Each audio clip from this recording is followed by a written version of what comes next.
Албанската платформа предизвика низа реакции од другите етнички заедници во земјава. Партијата на властите на Македонија сметаат дека формирањето на сеалбанска платформа директно се крши законот и уставот на државата и со овие барања доведуваат до двунационална држава која ќе биде на штета на помалите етнички заедници.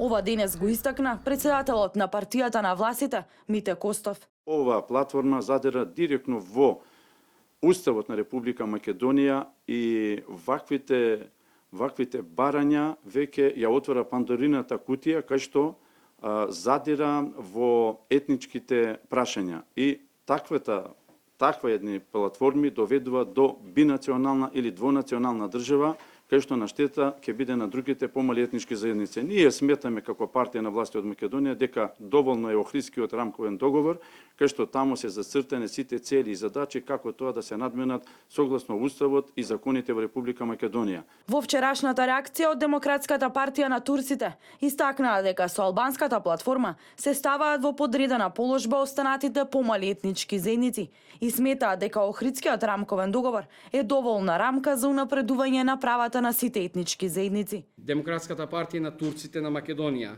смета дека преговорите за формирање на новата влада не треба да бидат оптоварени со предуслови со кои што може да се предизвика уште поголема криза во земјата.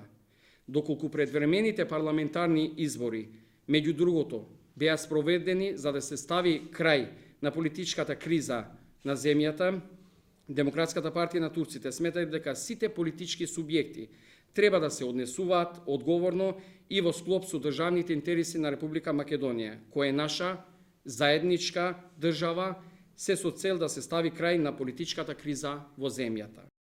Имено албанската платформа беше објавена на Божик, зад кој застанаа политичките партии ДУИ, БЕСА и Алијанса за албанците.